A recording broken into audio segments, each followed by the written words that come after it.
Bum bum bum bum bum bum bum bum bum bum bum bum. The Peter Dislike Show.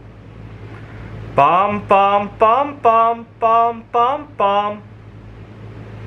So over the past month, I have been more mindful about how I'm eating, and it's really it feels like you're trying to run upwind in our society if you try to eat healthy. I talked about how at the workplace, how everybody wants to rush me. Lately, I've been just speaking up for myself. I'll be eating, and I'll completely tune out. People want to talk to me, too bad. Sometimes I'll put headphones on.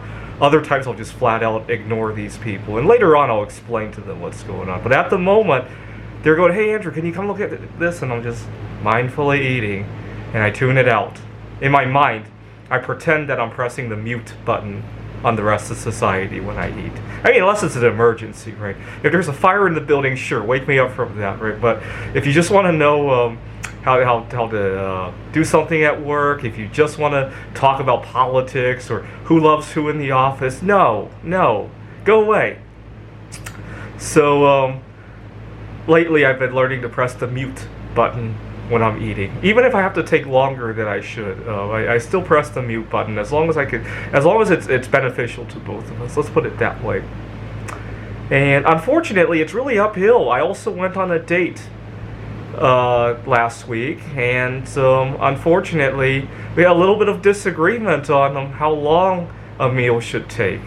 It's kind of funny. It wasn't a deal breaker or anything, but it really woke us up that, we were a little bit more judgmental than we need to be. Okay. And then I went on the different kind of date where I didn't have to deal with that, except I kind of did as well, because even the waiter was annoyed by how long I was taking to eat. It was not a very busy night, don't get me wrong. It was not a very busy night. He just kept wanting to bring the check. He almost seemed like he was threatening to take the food away. It seemed like that, at least. And but that's that.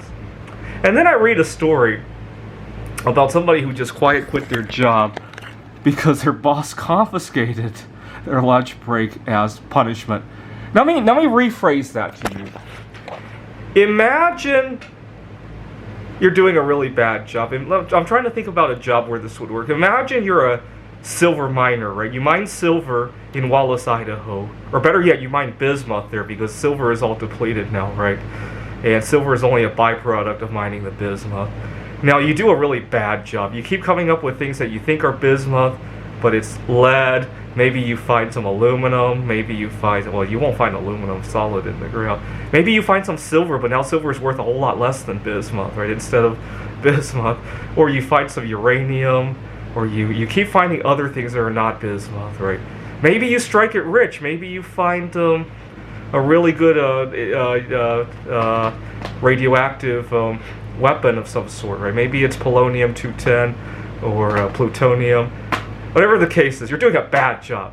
Or at least the boss thinks you're doing a bad job, right? So he takes away all your equipment, and now you have to dig with your bare hands, right? Is that punishment, or is that just stupidity?